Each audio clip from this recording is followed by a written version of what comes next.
This short documentary series on the humanities in Europe today, which starts from Europe but will expand to cover, I hope, the whole world, is the initiative of the European network of humanities centers and institutes.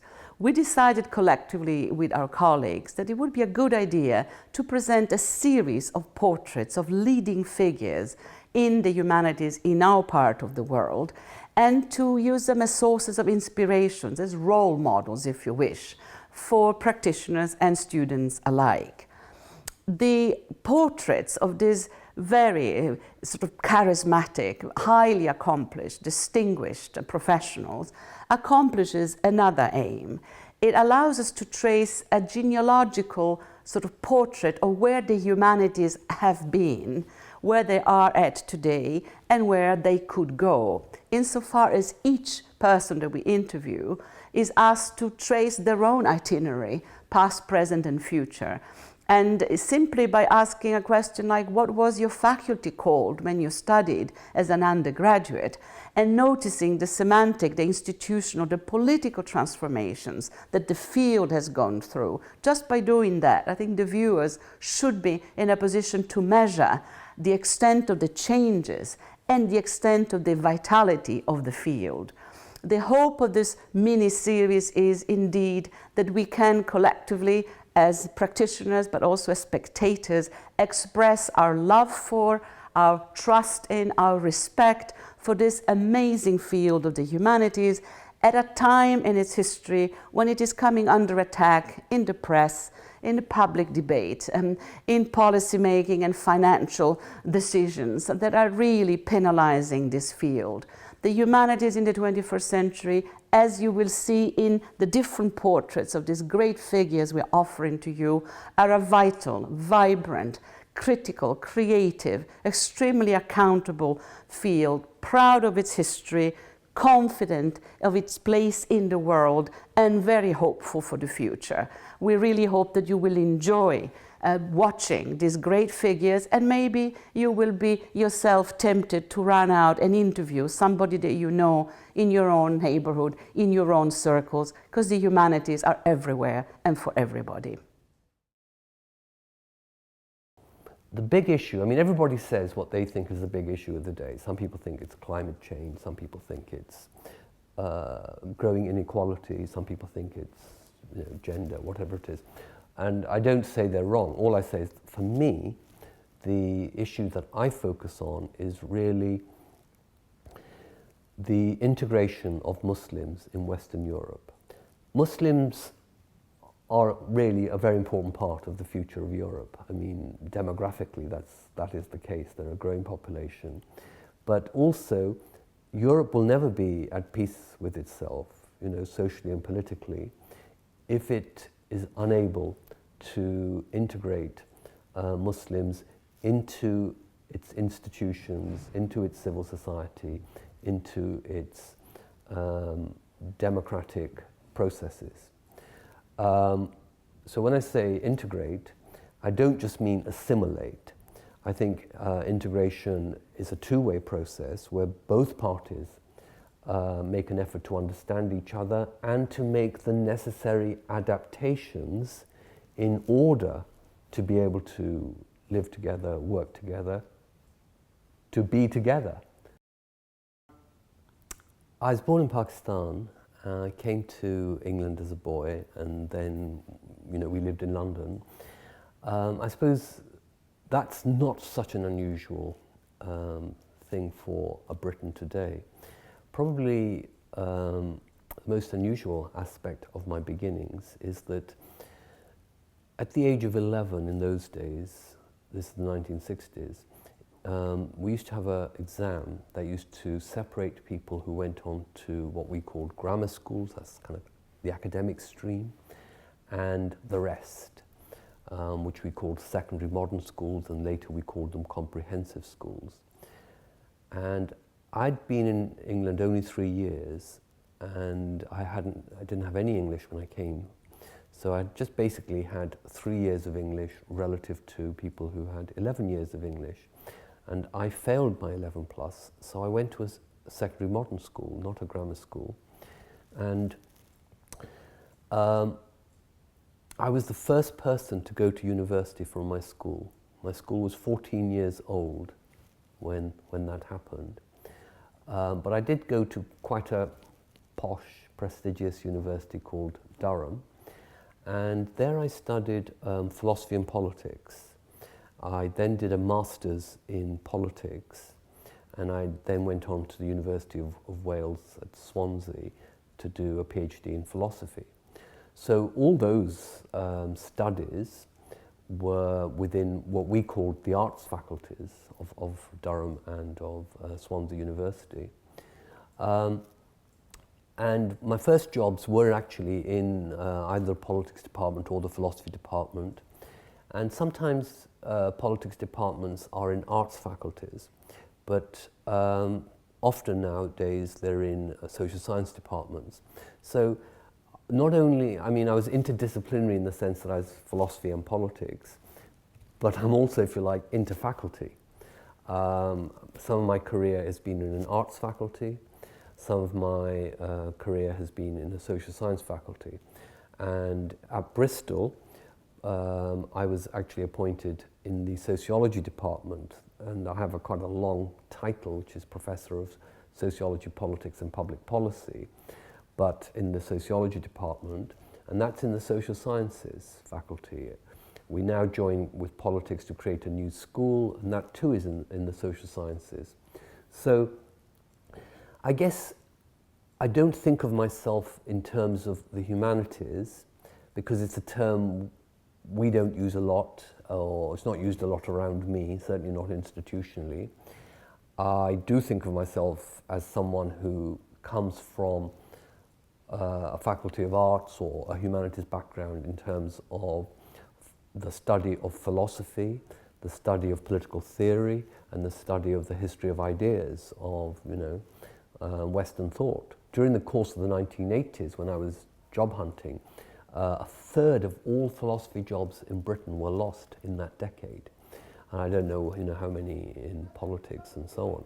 So I found myself having a number of temporary one-year lectureships in different departments in different universities, but even they dried up and I didn't get a permanent job. And so I had to think of another career. And I actually became a tax inspector. I was for 1 year a training tax inspector in Oxford. That's what actually took us to Oxford. And after a year, my wife said, this is quite funny, my wife said, I did not marry a tax inspector, and I want you to finish your PhD because I know you'll be desperately unhappy if you don't. And she was absolutely right. Because initially I said, no, and then she dragged me out and I finished my PhD. In fact, I wrote it in 1 year.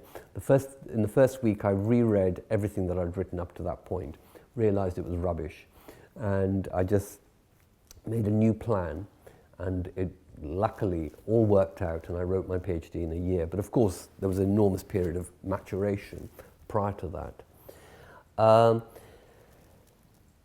As a result of that, I got back into political theory jobs. But when they dried up, as they did, I was unemployed for a couple of years, and then I thought, well, I'm going to have to give up the hope of returning to academic career. And I looked for other things, and I found a job advertised as an equal opportunities officer. I then ended up with the national head office of the Commission for Racial Equality in London. This was now at the time of the Satanic Verses affair, where these issues were becoming very high profile publicly, and where the Commission, as well as other people who were professionally or very actively involved in kind of discrimination and anti-racism type work, they didn't much understand anything to do with Muslims. And so I found, the one-eyed can be very useful in the land of the blind. So I didn't know a hell of a lot about Islam myself, but I knew just a little bit more than everybody else who was talking about it. And so that enabled me to become a public commentator on controversies that were exploding around that time around majority-minority relations in Britain, especially those centered around Muslims. And finally, in 1991, and that's now 20 years after I first went to university as a student, I got into some kind of academic post again, and that was a really good break. I managed to do some, innovative, pioneering writing, but always very close to contemporary issues. There are several descriptions I can offer of myself, but the one that I would prize the most is that if I could call myself a public intellectual. So I see my work as not simply making a contribution to sociology or to political science or to religious studies, but making a contribution to public life and public debate. So in that sense, it's very engaged. There is actually, English people themselves say that there is an English tradition that values clarity, and it's much more strongly found in philosophy and political theory than it is in social theory. So when I find myself in the social science department and with social theorist colleagues and so on, I often wonder, why do they write in such a way that no one can understand it? Because I do exactly the opposite. If I write a sentence that I think is too theoretical or too academic, I then look at it and think, well, how can I express myself better? My own centre is very much a sociology centre, but it's called Centre for the Study of Ethnicity and Citizenship, and it was founded in 1999, and I chose that title, in particular the citizenship part, because I wanted to bring in politics and normative politics into the study of ethnicity and minority-majority relations. Because at that time, late 1990s, sociologists definitely were well ahead in studying race, ethnicity, othering, racism, and so on, than were political scientists, or were people in the humanities, like philosophers, people in religious studies, historians, and so on. So I always envisaged the centre as a kind of nexus between sociology and politics. And, because in a way that's my own intellectual personality. And the centre has that character, but it has that most in me, I would say, and then the people who are most directly working with me, postdocs and PhD students. But it's not something that's kind of imposed on in order to be a member of the centre. It's something about the British intellectual culture that people from a humanities background are better able to relate to the public than social scientists. I think it's a certain kind of not being straitjacketed by disciplinary constraints or by theoretical jargon. I think that people have something of themselves invested in their institutions, in their country. Some people don't, but some people do. And therefore you have to handle those institutions carefully, because those institutions are not just, as it were, machines. We have some awful phrases like the machinery of government, or the mechanics of change, and so on. So I don't see society or politics in terms of those metaphors, machine metaphors. I see it as something more organic and ecological, and as institution as repositories of the work, the creativity, the experience, and the identities of people. So I have a sense of people being rooted in their institutions, and so you don't just go around smashing up institutions. I don't feel entirely pessimistic compared to some of my colleagues. Most of my colleagues feel very pessimistic about that, colleagues in social sciences and humanities in particular. So where do I get this possibility of optimism from? Well, partly I'm pretty optimistic anyway. And you'd have to say that given the biography I presented to you, I've got some grounds to be optimistic. I've seen bad things happen and then get lucky breaks. But beyond that, I think the new kind of managerial systems, we've gone way, way too far, but they were an improvement. They have created an improvement in terms of intellectual intensity and research quality. I think British universities have improved considerably to, if I compare them to, say, when I was a student in the 1970s, or if I compare them to other universities in other countries. So I think some good has come out of this, even though it's now gone too far and maybe about to go even further. I also think that, given what I said to you about the importance of public relevance and being a public intellectual, I think the British universities had become too inward-looking, too scholastic, and that it was not unreasonable for the rest of society, via politicians and government, to ask us to also focus on social problems.